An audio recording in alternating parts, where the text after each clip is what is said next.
Olá, bom dia, graça e paz, nesse dia lindo que o Senhor fez para nós.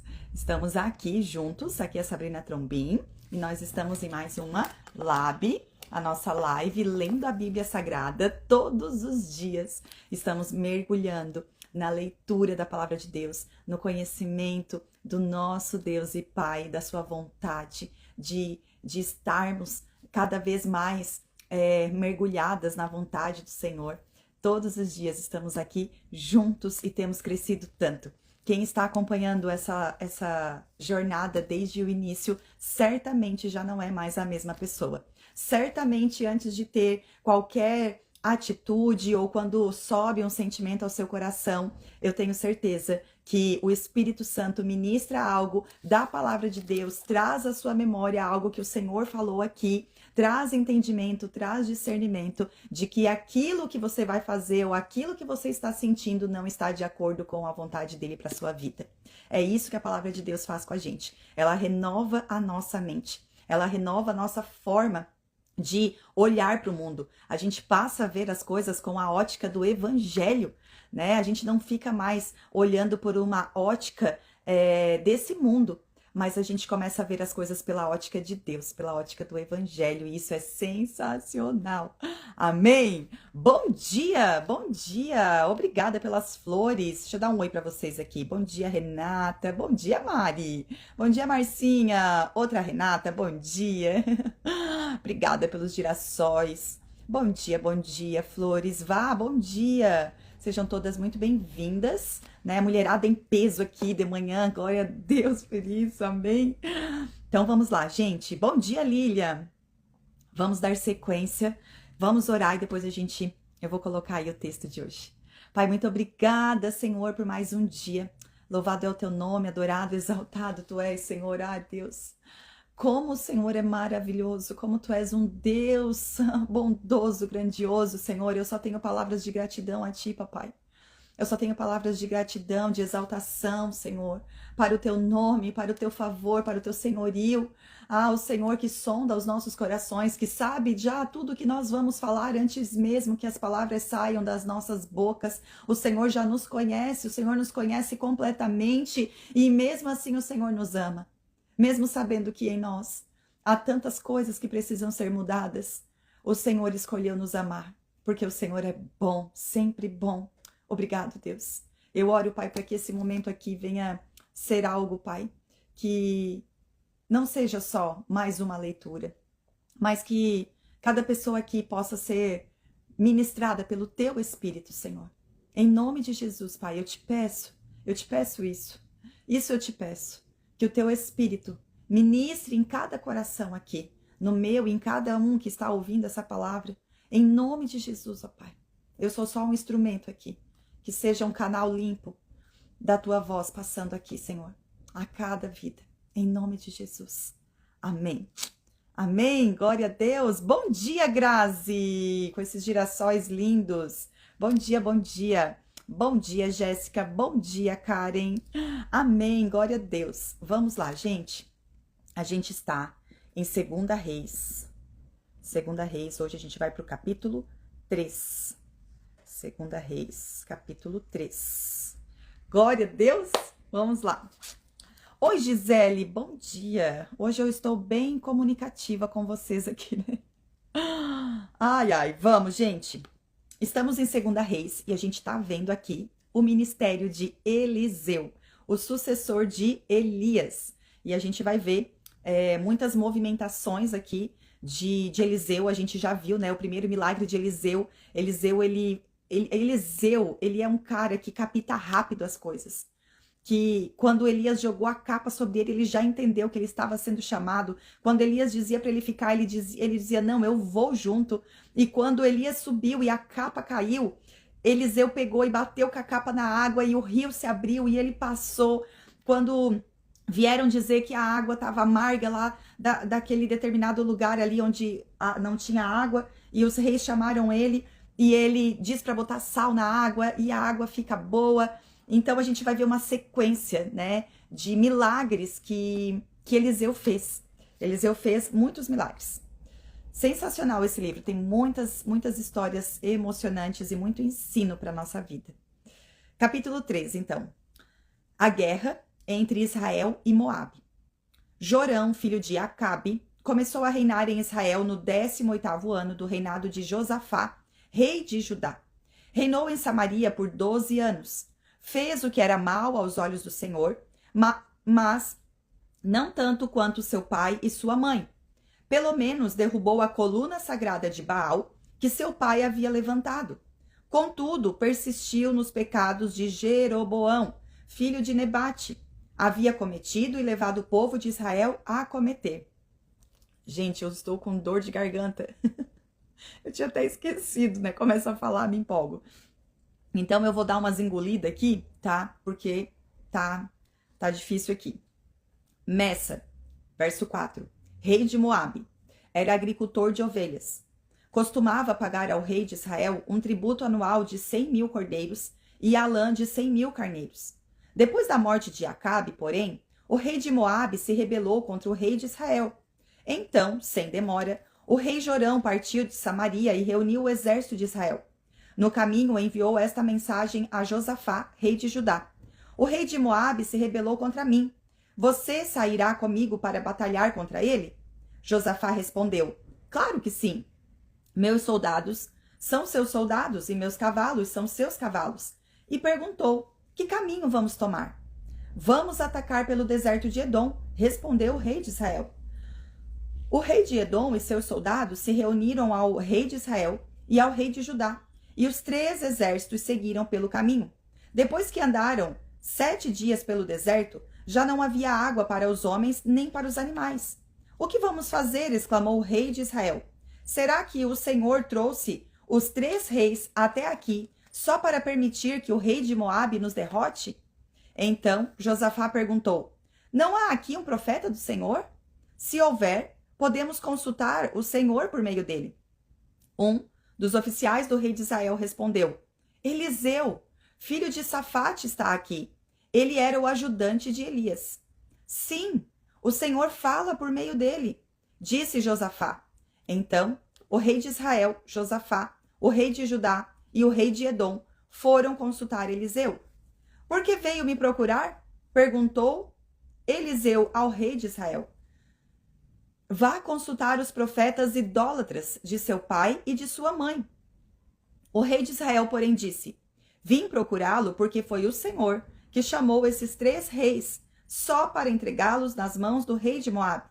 Eliseu respondeu, tão certo como vive o Senhor dos exércitos, a quem sirvo, eu não lhe darei atenção alguma, se não fosse por respeito a Josafá, rei de Judá. Agora, tragam-me alguém que saiba tocar harpa. Olha que interessante. Tô com falta de ar, gente. Enquanto o músico tocava, a mão do Senhor veio sobre Eliseu, e ele disse, assim diz o Senhor, este vale seco se encherá de poços de água, pois, assim diz o Senhor, vocês não verão vento nem chuva, mas o vale se encherá de água. Terão o suficiente para vocês, seus rebanhos e outros animais. E como se isso não bastasse, o Senhor ainda entregará o exército de Moabe em suas mãos. Vocês conquistarão as melhores cidades deles, até mesmo as fortificadas. Cortarão as árvores frutíferas, taparão todas as fontes e entulharão com pedras as terras de plantio.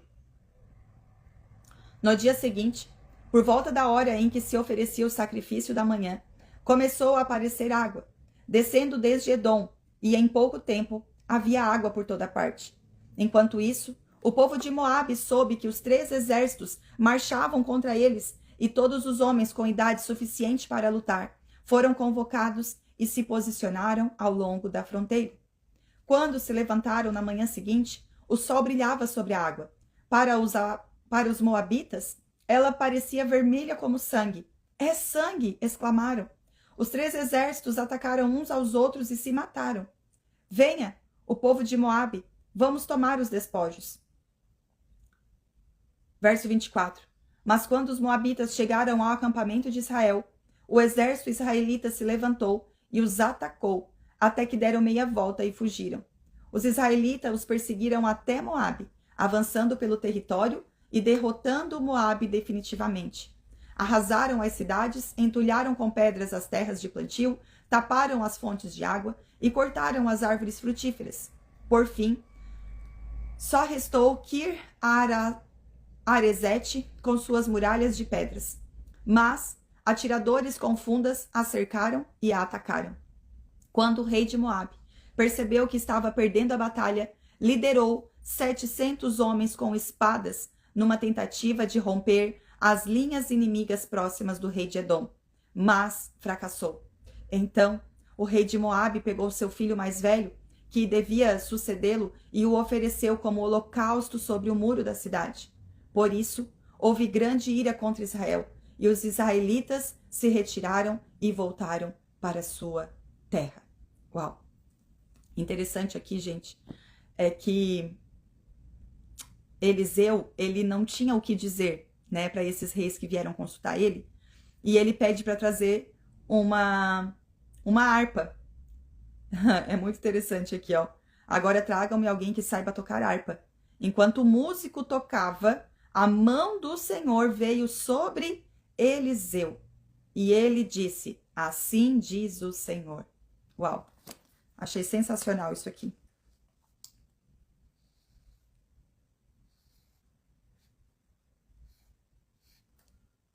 Amém? Vamos seguir para o próximo capítulo? Hoje eu não vou falar muito, gente, tá difícil aqui para mim. Parece que eu tô com espinho na minha garganta. Até com dificuldade aqui até para respirar.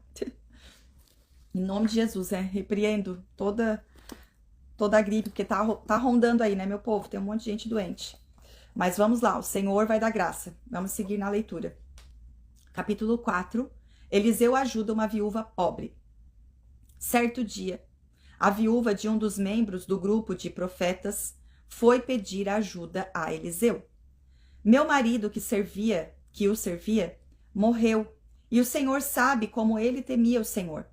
Agora veio um credor que ameaça levar meus 2 filhos como escravos. O que posso fazer para ajudá-la? Perguntou Eliseu. Diga-me o que você tem em casa. Não tenho nada, exceto uma vasilha de azeite, respondeu ela.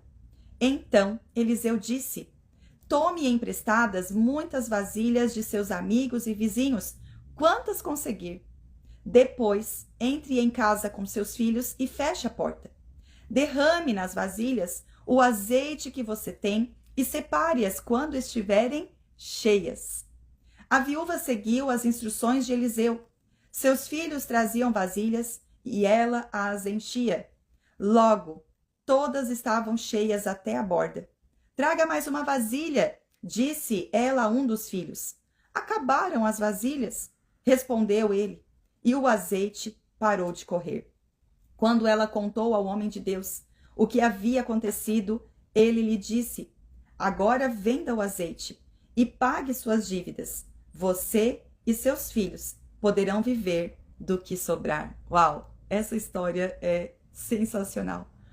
Aqui, o Senhor, ele nos ensina, né, que ele vai derramar à medida que nós tivermos capacidade de suportar o que ele tem para derramar. Quando ele diz que vai nos encher, nós precisamos nos esvaziar de nós mesmos. Porque não tem como encher algo que já está cheio, e não tem como encher o que não está disponível para ser cheio. Nós precisamos crer que o Senhor tem azeite. O azeite fala do Espírito Santo de Deus. O Espírito Santo, ele quer nos encher. Nós somos essas vasilhas. Eu estou aqui, ó, chamando muitas vasilhas para serem cheias do Espírito Santo de Deus. Mas nós precisamos nos esvaziar de nós mesmos. Nós precisamos jogar fora o que é velho para que o novo de Deus possa entrar na nossa vida. E quanto mais nós desejarmos, mais ele vai nos encher. Mais ele vai nos sustentar com o seu poder, que se aperfeiçoa na nossa fraqueza. Assim como estou aqui hoje, né? Com dor, mas o poder de Deus, ele age além de nós, apesar de nós, o Senhor faz. Ai, é lindo demais. Amém? Sejam cheios do Espírito Santo de Deus. Que o azeite corra aí na sua casa, corra na sua vida e transborde além de você, sobre a vida dos seus filhos, do seu marido, da sua esposa, sobre a vida dos seus parentes, aonde você estiver, que você transborde desse azeite. Amém? Verso 8. Eliseu e a mulher de Sunem. Certo dia, Eliseu foi à cidade de Sunem. Uma mulher rica que morava na cidade o convidou para fazer uma refeição em sua casa. Eu sou apaixonada por essa história. Deixa eu só marcar aqui. Depois disso, sempre que ele passava por lá, parava na casa dela para comer. Olha, uma mesa dizendo, eu fiz até um post ontem à noite, né, com uma frase da experiência do lar. O que a sua casa diz para as pessoas que moram com você ou que passam pela sua casa? Vem, entre, sente-se, né? Eu quero conversar com você. Olha, tem um bolo, olha, tem um cafezinho. O que a sua casa diz? Olha o que essa sunamita aqui vai nos ensinar. Verso 4. A mulher disse ao marido: sem dúvida, esse homem que sempre passa por aqui é um santo homem de Deus. Vamos construir um quartinho para ele no terraço e mobiliá-lo com uma cama, uma mesa, uma cadeira e uma lâmpada. Assim, quando ele passar por aqui, terá um lugar para ficar. Ai, gente, olha a sensibilidade dessa mulher. Porque naquela época, os profetas, eles representavam a presença de Deus, né? O Deus falava por meio deles, por meio dos profetas. E essa mulher, ela colocou a mesa, ela chamou a presença de Deus para a casa dela.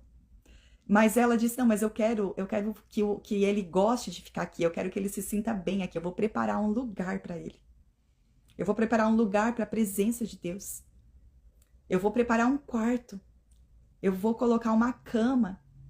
A cama fala de descanso. A mesa fala de comunhão. A cadeira fala de autoridade. E a lâmpada fala de direção do Espírito Santo, da luz que nos guia. Marca isso, esse versículo aí. Reflete sobre isso. É muito lindo. Verso 11. Um dia, Eliseu voltou a Sunem e subiu ao quarto para descansar. Disse a seu servo Geazi: chame a sunamita. Quando ela veio, Eliseu disse a Geazi: diga-lhe, somos gratos por sua bondade e seu cuidado conosco. O que podemos fazer por você? Podemos falar em seu favor ao rei ou ao comandante do exército? Não, respondeu ela. Minha família cuida bem de mim. Mais tarde, Eliseu perguntou a Geazi: o que podemos fazer por ela? Geazi respondeu: ela não tem filhos e o marido é idoso. Chame-a de novo, disse Eliseu. A mulher voltou.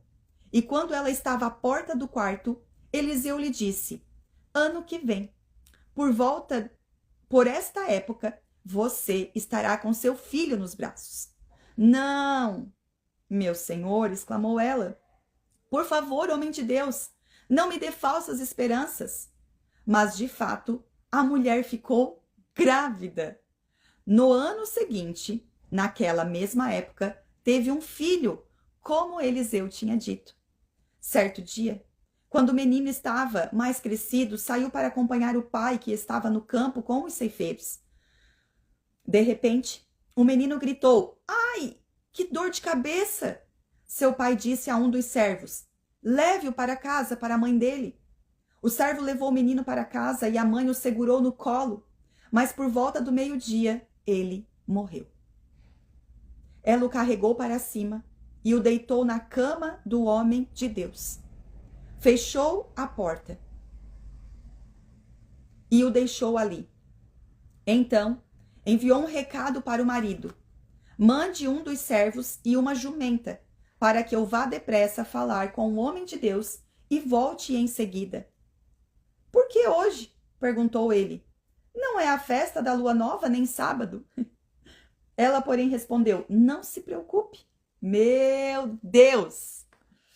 Ó, o Senhor vai falar aqui. Vai pegar a mulherada de jeito aqui. Gente, olha o que essa mulher respondeu. Não se preocupe. Se fosse eu e você, talvez, a gente ia dizer, ia sair gritando, descabelada. Olha, por que que tu não veio tu trazer esse menino? Por que que tu ficou trabalhando? Por que que tu não cuidou dele? O que que tu fez? Ia botar a culpa em cima desse marido. E eu não ia. Ah, ia. Mas vamos lá que a gente tem muito a aprender com essa mulher. Verso 24. Ela nem falou pro marido que o menino tinha morrido. Ela só disse, eu quero ir falar com o homem de Deus. Ele questionou e ela disse, não se preocupe. Então ela mandou selar a jumenta e disse ao servo, rápido, só diminua o passo quando eu mandar. E partiu para encontrar-se com o homem de Deus no Monte Carmelo. Quando ele a viu à distância, disse a Geazi, olhe, lá vem a sunamita. Corra ao seu encontro e pergunte, está tudo bem com a senhora? Com seu marido e com seu filho? A mulher respondeu, sim, está tudo bem. Meu Deus! Mas, quando ela chegou ao homem de Deus no monte, abraçou os pés dele. Geazi quis afastá-la, mas o homem de Deus disse, deixe-a em paz. Ela está profundamente angustiada, mas o Senhor não me revelou o motivo. Então a mulher disse, acaso eu lhe pedi um filho, meu senhor? Não lhe disse que não me desse falsas esperanças? Eliseu disse a Geazi, prepare-se para a viagem, pegue meu cajado e vá. Não cumprimente ninguém pelo caminho. Quando chegar, coloque o cajado sobre o rosto do menino. Mas a mãe do menino disse, tão certo como vive o Senhor, e tão certo como a sua própria vida, não voltarei para casa se o Senhor não for comigo. Então Eliseu voltou com ela. Geazi foi à frente e pôs o cajado sobre o rosto do menino, mas não aconteceu nada. Não havia sinal de vida. Geazi voltou para encontrar-se com Eliseu e lhe disse, o menino ainda não despertou. De fato, quando Eliseu chegou, o menino estava morto, deitado em sua cama. Eliseu entrou sozinho no quarto, fechou a porta e orou ao Senhor. Depois, deitou-se sobre o corpo do menino e colocou sua boca sobre a dele, seus olhos sobre os dele e suas mãos sobre as dele. E então se estendia sobre ele. O corpo do menino começou a se aquecer. Eliseu se levantou, andou de um lado para o outro no quarto e em seguida se estendeu novamente sobre ele. Dessa vez, o menino espirrou 7 vezes e abriu os olhos. Ele chamou Geazi e lhe disse, chame a sunamita. Quando ela entrou, Eliseu disse, aqui está seu filho. Ela caiu aos pés do profeta e se curvou diante dele. Então, pegou o filho e saiu. Meu Deus, gente. Que coisa mais linda isso. Eu já ministrei algumas vezes essa palavra e ela sempre me toca. Porque essa mulher, ela se agradou da presença do Senhor. Ela não queria nada. Ela só queria servir ao Senhor. Né? Quando ela prepara a mesa, quando ela chama o servo do Senhor, ela se importa, ela prepara um quarto, sabe? Porque ela queria a presença de Deus. Ela não pediu nada. E mesmo quando o servo disse que queria abençoá-la de alguma forma, ela diz, não, tá tudo bem, eu já estou bem. Mas, como diz o Salmos 37, diz assim, agrada-te do Senhor e Ele satisfará o desejo do seu coração. Então, é sobre isso. E o homem do Senhor ali diz que ela teria um filho. E, de fato, ela teve, já mesmo o seu marido sendo idoso, né? Só que esse menino morre. Esse menino morre e ela não descarrega a culpa em cima do marido. Porque, gente, eu já errei tantas vezes nisso, sabe? De, às vezes, o pai tá lá brincando com o filho e acontece alguma coisa, sabe? O filho se machuca, o filho tropeça, né? Bate a cabeça, né? Eu acredito que muitas vão se identificar aqui comigo. E a gente se desespera e a gente já briga com o marido e a gente diz que ele não cuidou e a gente diz que ele tá distraído, né? E a gente já se altera. A gente coloca um fardo, a gente coloca tantas vezes culpas, sentenças em cima das pessoas. Mas essa mulher, ela confiava que Deus poderia fazer algo. Não era culpa do marido. Foi Deus que deu. A responsabilidade era dele. E ela pega e vai atrás do homem de Deus. Quando as pessoas perguntam para ela, quando Geazi pergunta se está tudo bem, ela diz sim, está tudo bem. Sabe o que isso nos ensina? Isso nos ensina que não adianta a gente ficar falando dos nossos problemas para quem não tem a direção de Deus. Não adianta a gente ficar chorando, se lamuriando, se lamentando nos pés das pessoas erradas, no ouvido de pessoas erradas, que não podem fazer nada. Enquanto ela não chegou nos pés do homem de Deus, ela se manteve confiante. Aí quando ela chegou nos pés do homem de Deus, aí sim ela chorou. E aí sim ela disse: Senhor, eu não pedi nada. Eu pedi que o Senhor não me enganasse, não me desse falsas esperanças. E Eliseu nem sabia o que estava acontecendo. Ela diz, né? Porque Deus, gente, olha só que lindo. Sabe, Deus, ele conhece a nossa estrutura. Quando o servo aqui quer, né, tirar a mulher, ele diz: deixa ela chorar, ela está angustiada. Deixa ela chorar. Deixa ela falar, porque eu preciso ouvi-la. Ela abraça os pés dele e chora. Não tem problema você ir para os pés do Senhor e chorar nos pés do Senhor.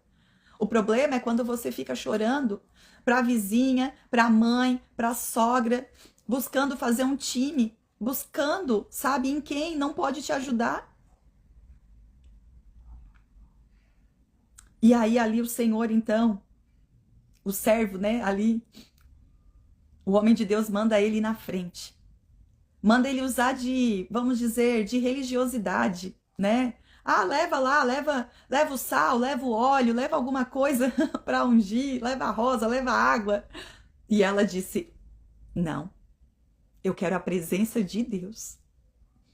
Eu quero a presença de Deus. Se Deus não for, eu quero é Deus. E aí, né, o homem de Deus, Eliseu, então vai.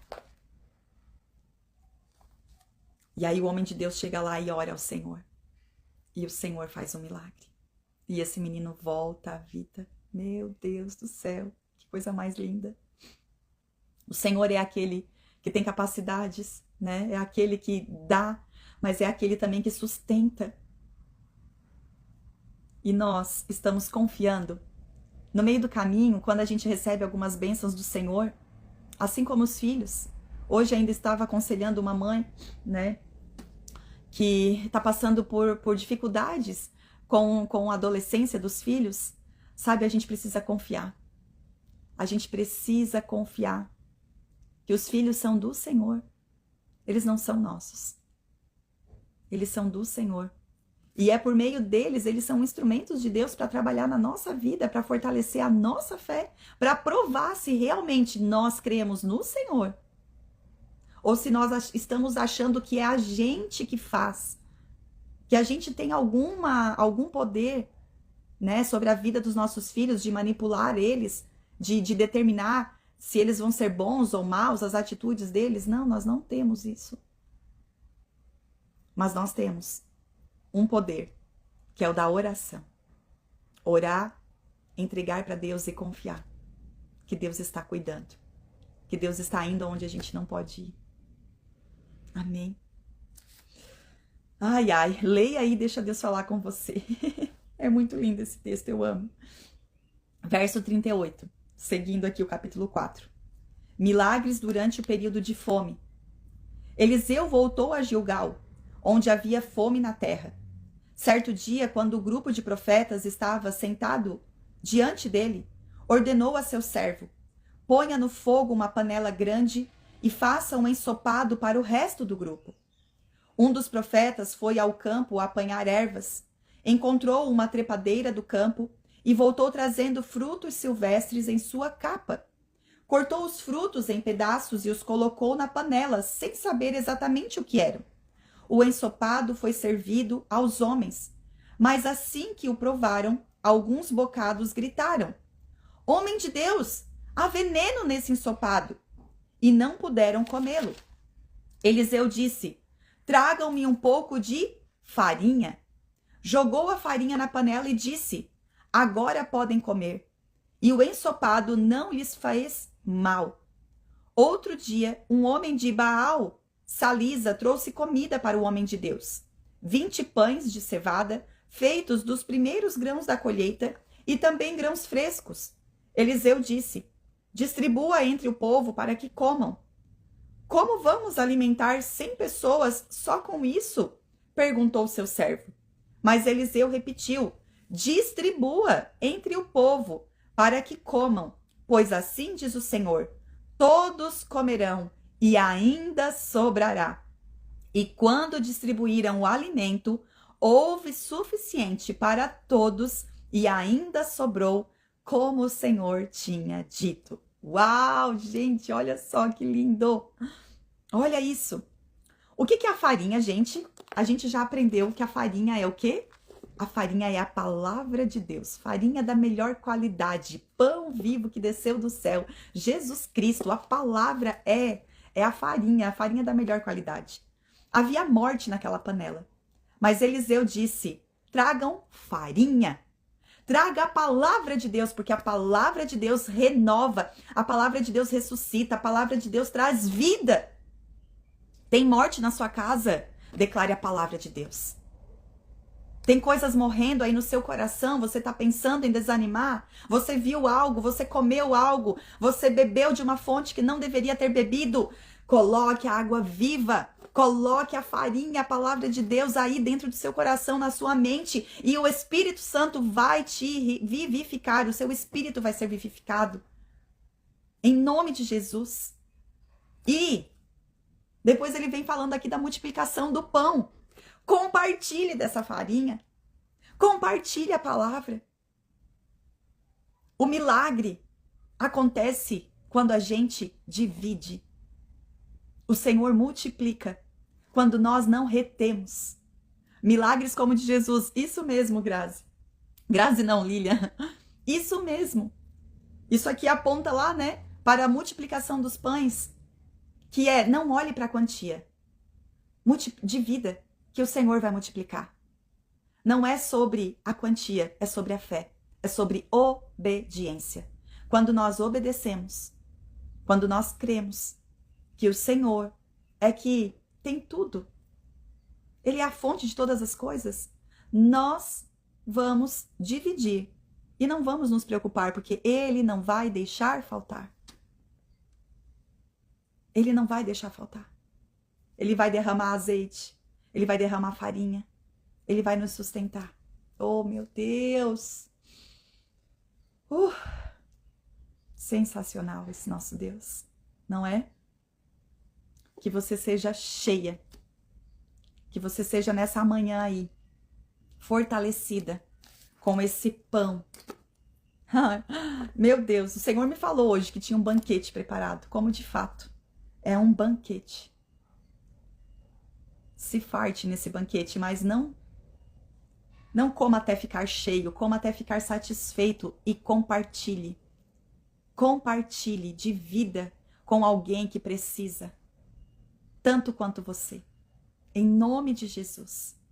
Pai, muito obrigado pela tua palavra, Senhor. Obrigado, Senhor, porque temos acesso a esse banquete, meu Deus. Obrigado, Senhor.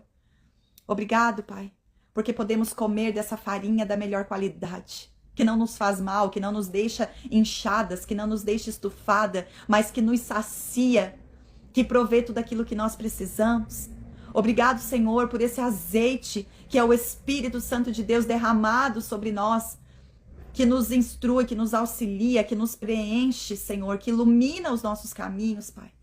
Ah, Senhor, Tu és tão maravilhoso. Obrigado, Pai, por esse banquete. Obrigado pelo Teu cuidado para com as nossas vidas.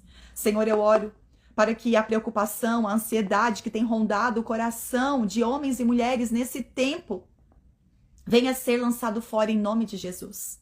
E que assim como essa sunamita, nós venhamos andar convictos de que está tudo bem. Está tudo bem.